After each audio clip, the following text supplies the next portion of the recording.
चलिए तो फिर क्वेश्चन नंबर ये डीपीपी का सेट नंबर 2 का क्वेश्चन नंबर 5 हम लोग देखते हैं, ठीक ना। इस क्वेश्चन नंबर 5 में अच्छे से देखिए, यहाँ पर लिखा है 2 capacitors are first connected in series and then in parallel.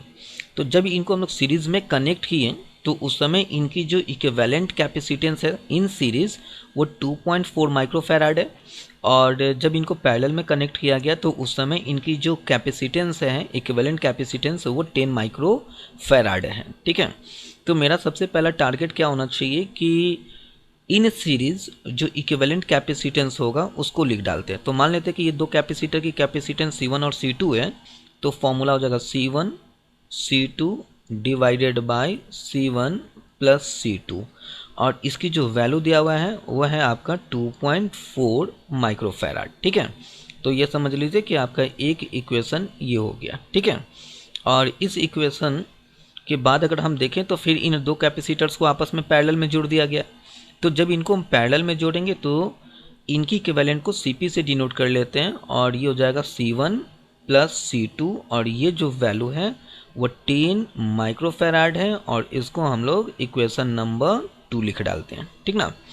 अब गौर कीजिए कि देखिए जब यहाँ पर हम सेकेंड इक्वेशन को देखते हैं C1 plus C2 is equal to 10, तो एक और इसी तरह का हम लोग को साइमल्टेनियस, बिल्कुल इसी तरह का C1 plus C2 is equal to 10 एक और इसी तरह का साइमल्टेनियस इक्वेशन हम लोग को चाहिए, ठीक है। तो इसके लिए सबसे पहले हम क्या करते हैं ना कि इक्वेशन फर्स्ट से C1 C2 कैलकुलेट कर लेते हैं।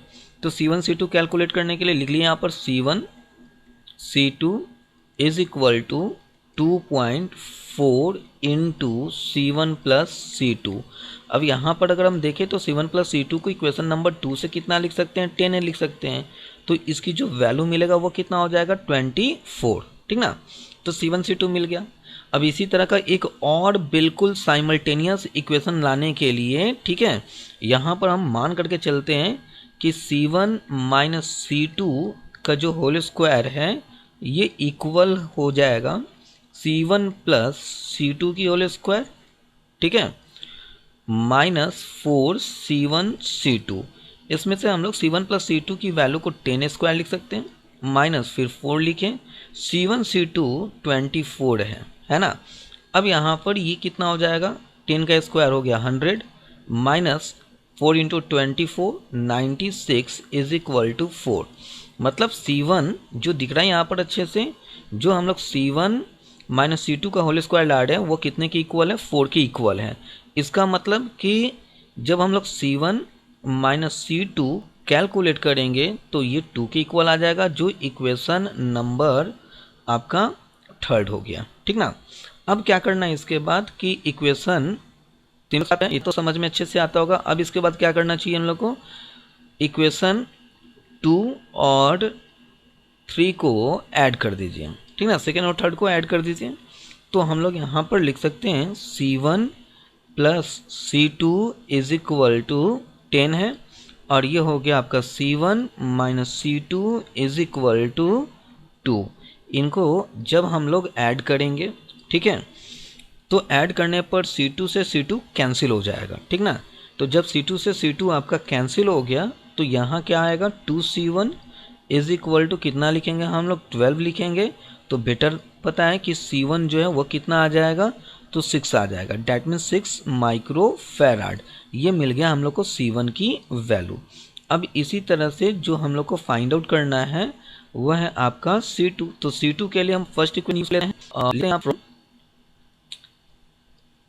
फ्रॉम इक्वेशन इक्वेशन सेकेंड, ठीक ना। तो इक्वेशन सेकेंड से हम लोग क्या लिखेंगे, यहाँ पर लिख सकते हैं कि जो C2 है C2 इज इक्वल टू क्या लिखना है 10 minus C1 is equal to 10 minus 6 is equal to कितना आ जाएगा ये, तो ये आगे आपका 4 माइक्रोफैराड, ठीक है। तो हम लोग को यहाँ पर C1 मिल गया, C जो आंसर है वह है आपका 6 माइक्रोफैराड, और C2 जो है आपका, ठीक है, एक मिनट, C2 जो है आपका वो कितना हमको देखने को मिल रहा है, C2, चलिए यहीं से डायरेक्ट समझ लेना है, ठीक ना। अब लिखने की क्या जरूरत है। ये हो गया आपका 4 माइक्रोफैराड। इतना बात बिल्कुल समझ में आ रहा। तो ये इसकी सॉल्यूशन हो गया और आंसर भी जो डीपीपी में सेट में दिया हुआ है वो 6 माइक्रोफैराड और 4 माइक्रोफैराड है। तो ये भी मैच कर रहा है आपका। तो चलिए ये फुल एंड फाइनल हो गया।